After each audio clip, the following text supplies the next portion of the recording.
What's up everybody, Jay here and welcome back to the Planted Tank, and today I'm going to give you guys an update on my Waterbox Clear 10 on my dresser and the lighting that I'm using on it as well. It's been almost a month since I've been using it and I'm noticing some pretty good growth, so anyways, let's go check it out.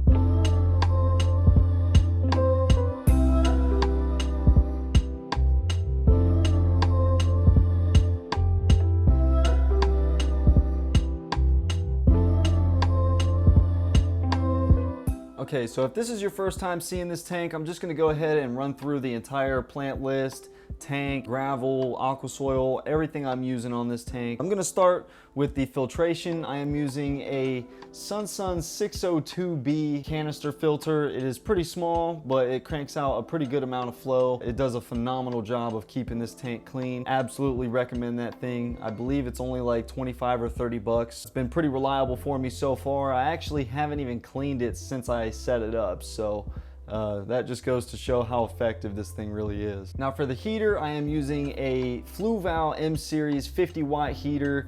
The only reason I really have that in there right now is because these fish not too long ago had ick and I was treating for that. They're doing perfectly fine now. That ick X is no joke, man. It gets rid of it in just a couple days. So if you guys have ick on your fish, go get some Ick X from aquariumcoop.com. As for the tank itself, it is a Waterbox Clear 10. There will be links in the description if you would like to go check them out. Super high quality tank. Highly recommend it. I will be getting more of these in the near future, that's for sure. It's got that super low iron Starfire clear glass. It looks amazing. The lighting I'm using on this tank is a Finnex 24/7 Planted Plus HLC. This is the 20-inch model and I am absolutely loving it. Thank you so much to Finnex for sending it out, and it's growing my plants flawlessly. Really love all the new features that come on these new Finnex lights, so if you want to check out more about these, there will be links in the description. Now for the gravel here in the foreground, it is a gravel that I picked up at PetSmart. I don't believe they sell it anymore, but if you want to find something that is as close to this as I can possibly find, Carib Sea Peace River gravel is pretty much exactly the same as this, color-wise and all.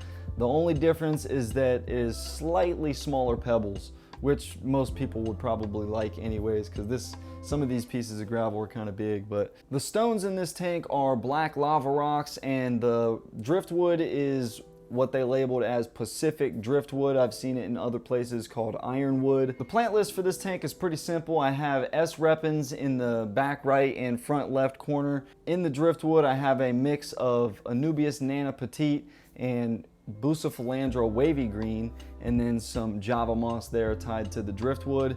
And then behind that I have a Amazon sword Compacta. That is a smaller variant than the normal Amazon sword. The normal Amazon sword will get 2 to 3 times as big as the one that I have in here. I've actually had this one for quite some time. Quick tip on how to get those more bushy: just trim the outer leaves and it'll be forced to grow new leaves from the center. So if you want a nice big bushy Amazon sword like I have in this tank, just trim the outer leaves and you should be good to go. And those really love root tabs, by the way. To the right of the Amazon sword, I have some dwarf Sagittarius subulata.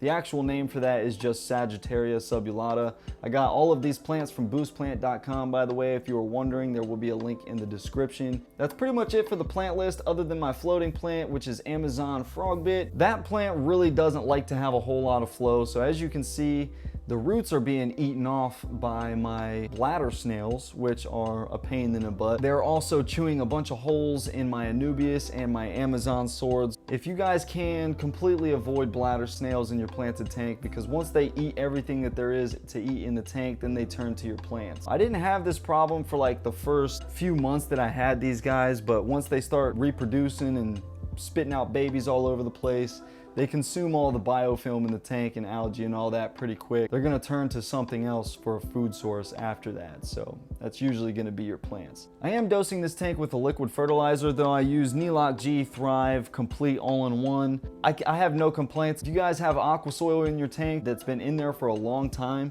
just start dosing some liquid fertilizer. That way you don't have to completely tear down your tank after your Aquasoil's nutrients have been depleted. So usually that takes roughly 6 months, depending on how hard you're pushing the tank, if you're running CO2, not running CO2. This tank does get a 50% water change once a week, and pretty much all I do is I trim plants if I have to, or rip out dead plant material, and then wipe down the glass and drain it and fill it back up, and that's pretty much it. So anyways, I just wanted to thank you guys for the continued support on all my videos, new and old subscribers alike, and really appreciate it. And if you are new to my channel, hit the subscribe button and the notification bell, that way you never miss an upload. And if you guys like this video, hit the like button, and as always, keep it planted.